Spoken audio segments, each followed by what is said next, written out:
Pemerintah mempercepat pembangunan IKN untuk persiapan HTRI ke-79. Ketua Satgas Percepatan Pembangunan Ibu Kota Negara, IKN, Danis Sumadilaga, mengklaim bahwa infrastruktur dasar IKN telah mencapai 95%. Proyek IKN Batch 1 yang dimaksud seperti Istana Garuda, Istana Negara, lapangan upacara, plaza seremoni, 4 kantor Kementerian Koordinator, Kemenko, 12 tower hunian ASN, Memorial Park, Visitor Center, hingga Jalan Sumbu Kebangsaan sisi barat dan timur. Prasarana Istana Negara sudah dipersiapkan dan Istana Garuda progresnya juga sudah 95%.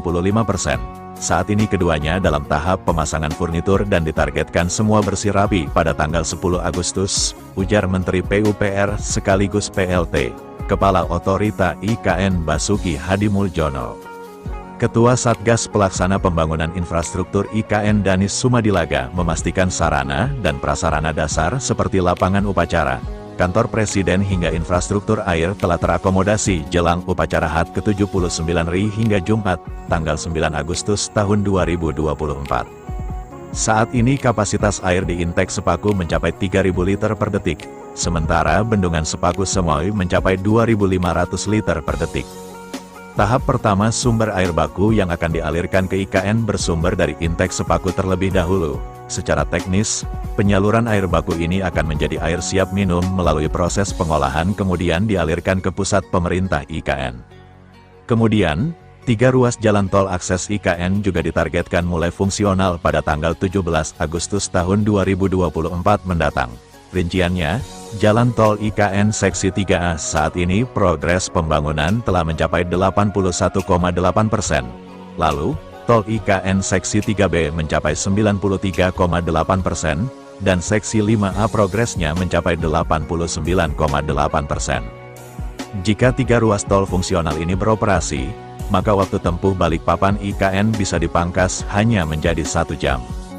Selanjutnya, Istana Negara dan lapangan upacara yang akan digunakan untuk upacara HUT ke-79 RI telah mencapai 90,6%. Lalu, pembangunan Istana Garuda telah mencapai 92,3%. Pembangunan Sumbu Kebangsaan telah mencapai 100% dan Taman Kusuma Bangsa telah mencapai 82,8%. Lalu, pembangunan fasilitas perumahan di Komplek Rumah Tapak Jabatan Menteri juga menunjukkan perkembangan positif, bahkan rata-rata sudah mencapai 98%.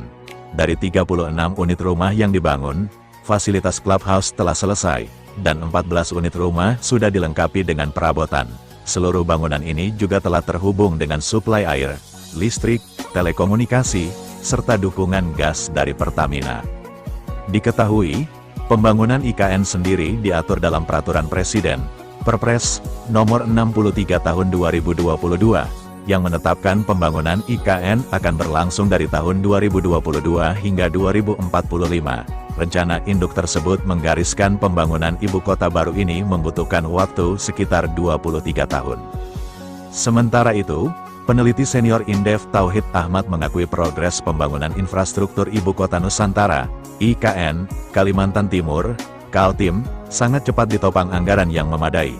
Meski bangunan IKN belum sepenuhnya selesai, tetapi fondasinya untuk jangka menengah dan panjang. Kenapa ini cepat? Karena 2024 merupakan tahun terakhir Pak Jokowi sehingga harus kelihatan secara fisik, ada perubahan signifikan, sebut Tauhid. Dikatakan Tauhid, percepatan pembangunan infrastruktur IKN ditunjang dengan anggaran besar mencapai 40 triliun rupiah. Meski hingga Mei tahun 2024 baru terserap 17%. Dia meyakini pada Juli tahun 2024, sudah banyak dana yang terserap meskipun baru beberapa infrastruktur yang benar-benar selesai 650. Saya kira wajar karena kalau yang dibangun pusat pemerintahan, sementara ekosistem pusat pemerintahan juga butuh rumah dinas untuk pegawai hingga fasilitas sosial yang kemudian tidak dianggarkan oleh pemerintah, tetapi disediakan swasta, jelasnya.